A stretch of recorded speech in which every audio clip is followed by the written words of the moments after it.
आखिरकार सुल्लू के सामने स्नेहा का सच आ ही गया था।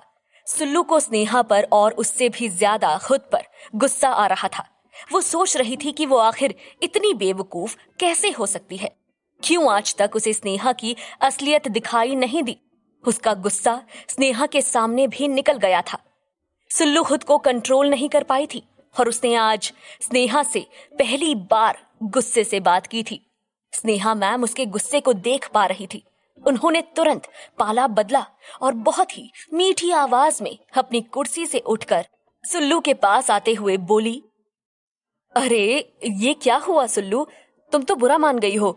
मैं तो एक बात कह रही थी यार, अब क्या मैं तुमसे कोई बात भी नहीं कह सकती क्या? क्या मैंने तुम्हें कहीं आने जाने से कभी रोका है, या दूसरे एम्प्लॉयज की तरह तुम्हें भी लेट आने या जल्दी जाने पर कुछ कहा है क्या? इतना कहकर वो सुल्लू के एकदम पास आ गई और उसके कंधे पर हाथ रखकर बोली, मैंने तुम्हें कभी एम्प्लॉय माना ही नहीं सुल्लू। ना तुम यहाँ कभी एम्प्लॉय थी और ना कभी आगे रहोगी। तुम मेरी फैमिली मेंबर हो और हमेशा रहोगी। ये फैशन हाउस जितना मेरा है उतना ही तुम्हारा है। फिर भी अगर तुम्हें मेरी बात बुरी लगी हो तो मैं तुमसे माफी मांगती हूँ। I am very sorry Sulu. क्या अपने बड़ी बहन को माफ नहीं करोगी? ये बात कहकर स्नेहा मैम की आंखों में आंसू आ गए। उन्होंने फिर से अपना इमोशनल दांव खेला था, पर वो ये बात नहीं जानती थी कि अब सुल्लू इस झांसे में नहीं आने वाली थी। स्नेहा मैम ने जब देखा कि उनके आंसू कोई असर नहीं दिखा रहे, तो उन्होंने आगे बढ़कर सुल्लू को अपने गले से लगा लिया। सुल्लू ना चाहते हुए भी धीरे से मुस्कुरा दी, लेकिन ये मुस्कुराहट स्नेहा मैम के बदलते रंगों वाले व्यवहार पर थी। स्नेहा मैम ने सुल्लू से कहा, तुम किसी बात से परेशान लग रही हो, कोई बात हुई है क्या सुल्लू? उस राज ने तुम्हें कुछ कहा तो नहीं? अगर ऐसा है तो आज उसका इस फैशन हाउस में आखिरी दिन होगा। तुम मुझे बस एक बार बताकर देखो। सुल्लू ने जवाब दिया, नहीं मैम, वो तो बहुत अच्छा है, बल्कि मुझसे कोऑपरेट भी कर रहा है। आज ही हम किसी एग्जीबिशन में अगले प्रोजेक्ट के लिए फैब्रिक देख कर आए हैं। आज तक मैं उसे बहुत गलत समझती आई थी, पर अब मुझे पता चला कि वो बहुत अच्छा है। Now we are good friends ma'am. Sullu ने जानबूझकर गुड फ्रेंड्स वाली बात कही थी। वो जानती थी कि ये बात स्नेहा को बिल्कुल भी पसंद नहीं आएगी और उसका दिमाग कई सारे खोजबीन में लग जाएगा। सुल्लू ने सही सोचा था, क्योंकि सुल्लू के मुंह से राज की तारीफ सुनकर स्नेहा मैम के आश्चर्य का ठिकाना नहीं था। उन्होंने कुछ सेकंड्स रुक कर कहा, ठीक है सुल्लू, तुम जाकर अपना काम आगे बढ़ाओ, तब तक मैं भी कुछ काम निपटा लेती हूँ। सुल्लू के वहां से जाते ही स्नेहा मैम ने कविता को अंदर बुलाया और कहा, ये राज और सुल्लू का क्या चक्कर है? इन दोनों के बीच आखिर चल क्या रहा है? अचानक चूहे और बिल्ली में दोस्ती कैसे हो गई, और वो भी इतनी कि साथ बैठकर कॉफी पी रहे हैं और एक दूसरे की तारीफ कर रहे हैं। कविता ने दीवार पर टिकते हुए कहा, मुझे भी इस बात का आश्चर्य हो रहा है मैम, लेकिन सुल्लू राज की बड़ी तारीफ कर रही थी। वैसे आज सुल्लू का व्यवहार कुछ बदला बदला सा है। जब वो दोनों वापस आए तब मुझे सुल्लू को देखकर ऐसा लगा कि शायद वो अपसेट है या कुछ देर पहले रोई है। स्नेहा मैम ने कहा, हाँ कविता, मुझे भी कुछ ऐसा ही फील हो रहा है, और सबसे ज्यादा आश्चर्य की बात तो ये है कि आज सुल्लू ने मुझे पलटकर जवाब दिया, जो इतने सालों में कभी नहीं हुआ। कविता ने ये बात सुनकर कहा, क्या सुल्लू ने आपको पलटकर जवाब दिया? ऐसा कैसे हो सकता है?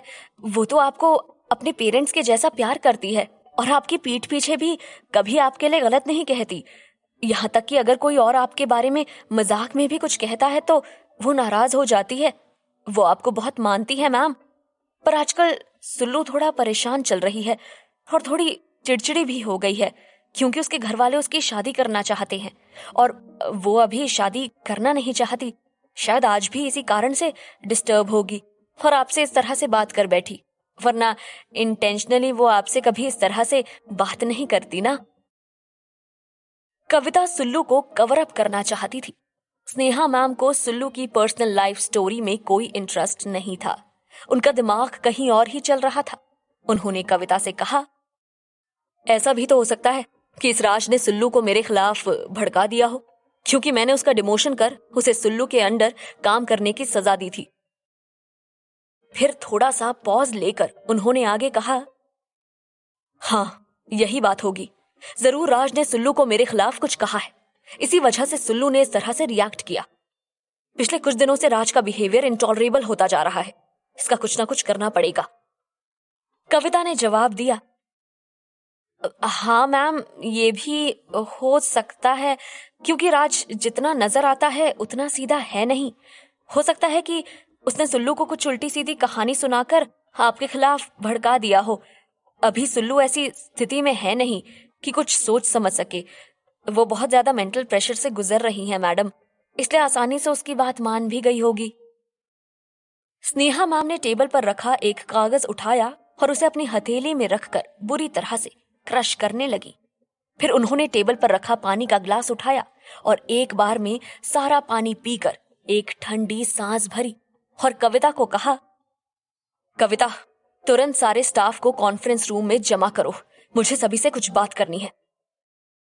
कविता ने स्नेहा मैम से पूछा, मैम अभी इतनी जल्दी?